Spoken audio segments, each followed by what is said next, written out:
po tayo sa ating testimony. The purpose of sharing our testimony is to encourage one another. It is an effective way to encourage others to keep trusting God and continue their relationship with Him. It is also an opportunity to share of how God worked in your life and made you a stronger Christian.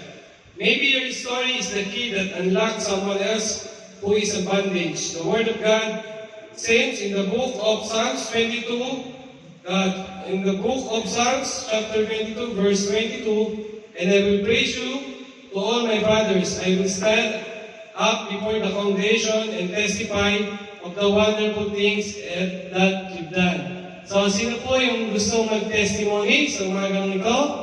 Sino po ba yung mga pinagpala sa isang linggo na naman? So, umpisahan ko na, no?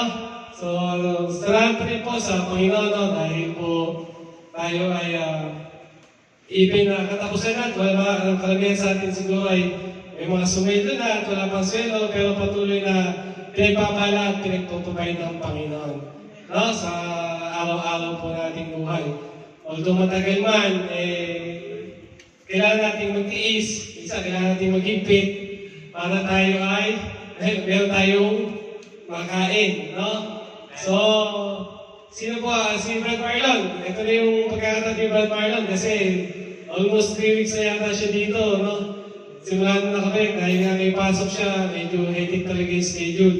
So, binibigay na po yung mikropono kay Brad Marlon.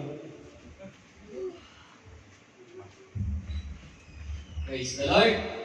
Gusto ko lang magpasalamat sa ating Panginoon na yun ang pagbalik ko rito ng Second Sound at pagbakasyon ko sa Pilipinas, no? Sa provision, sa protection na pinagkalog ng ating Panginoon.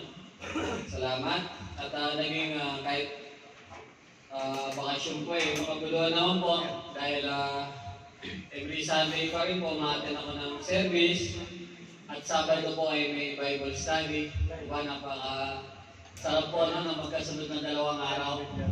Sabi nga sa kanyang salita, hindi lamang sa tinapay ng bubuhay ng tao, kundi sa bawat salita na tayo sa bibig ng ating Panginoon po. No? Nakakatuwa po, may isang community po doon na puro kasama po namin, puro mga po, ang tawag na? Puro matatanda na po, puro mga po. Opo. Kumbaga po kami ng mga bago rito na na-encourage po yung mga testimony nila. Ganun po. Sabi nga praise the Lord na ngayong bata pa lang kayo naglilingkod na kayo sa ating Panginoon, no? Mayroon maglingkod sa ating Panginoon. Kaya sabi, matanda na kayo, galing na kayo. Doon pa lang kayo maglilingkod, no? Salamat kayo, tinawag kayo, ngayong bata pa lang kayo. Sila po kasi yun na edad na po talaga.